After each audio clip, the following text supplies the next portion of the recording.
Hello friends, welcome back to my channel. তো কেমন আছো তোমরা? আশা করি ভালো আছো, সুস্থ আছো সবাই।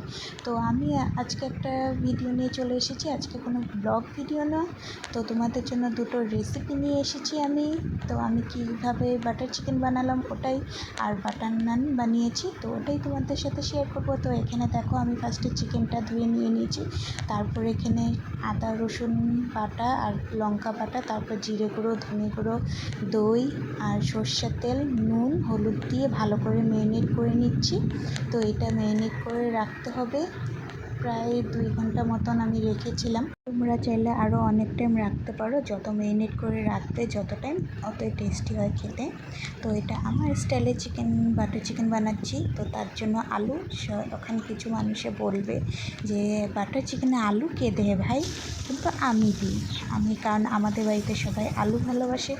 তো আলু না দিলে চিকেনে যেমন চিকেনটাই স্বাদ লাগে না আমার কাছে, আমার বরের কাছেও, তার জন্য আমি আলু দিয়েছি। আর এটা আমার স্টাইলে বানাচ্ছি। তারপর দিয়ে দিলাম, দেখো এখানে লং, দারচিনি, গরম মশলা, গোটা গরম মশলা দিয়েছি ফোড়নে, আর দিয়েছি পেঁয়াজ কুচি। তো পেঁয়াজ কুচি দিয়ে তারপর আমি পেস্ট একটা করে রেখেছিলাম, টমেটো, আদা রসুন আর পেঁয়াজ। তো ওই পেস্টটাও আমি দিয়ে দিয়েছি। দিয়ে তারপর আমি চিকেনটা ম্যারিনেট করে রেখেছিলাম, যেটা চিকেন ওটা দিয়ে দিয়েছি আমি। দিয়ে এখন দেখো কষাচ্ছি।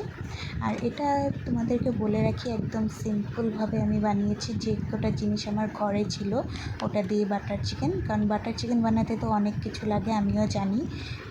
কাজু লাগে, তারপর ফ্রেশ ক্রিম লাগে, বাটার। তো আমি এখানে আমার মতো করে চিকেনটা বানালাম, কাজু না দিয়ে বাটার দিয়েছি খালি। দেখো, তারপর আমি চলে গেলাম নানের। তো নানের জন্য আমি এখানে ময়দাটা মেখে নিয়েছিলাম, দই আর নুন আর চিনি দিয়ে, আর একটু কালো জিরে দিয়েছিলাম।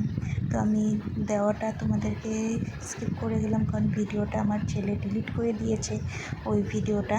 তো তোমাদেরকে ওই ভিডিওটা আমি দিতে পারিনি। তো তারপর আমি ওটা সব কিছু দিয়ে মেখে রেখে দিয়েছিলাম 2 ঘন্টার জন্য। তো দেখো, 2 ঘন্টা পর আমি চলে এসেছি এই নানপুরিটা বানানোর জন্য। তো এদিকে দেখো কত নরম হয়েছিল একদম মাখাটা। তো এদিকে দেখো, যে আমি গোল করে নিয়েছি, এখন আমি নানপুরিগুলো ভেজে নেব। তো আজকের ভিডিওটা তোমাদের কেমন লাগলো প্লিজ কমেন্ট করে জানাতে ভুলো না। আর তোমরা প্লিজ আমাকে একটু সাপোর্ট করো, অনেকেই করছো দাদা দিদিরা আমাকে সাপোর্ট। তো এইভাবেই সাপোর্ট করে যাও, যাতে আমি আরও এগিয়ে যেতে পারি।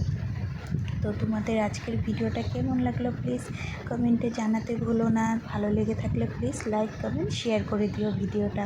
তো তোমরা যদি আমাদের পাশে থাকো, আমিও নিশ্চয়ই তোমাদের পাশে থাকবো। তো আজকের জন্য ভিডিওটা একটু বাই, টাটা।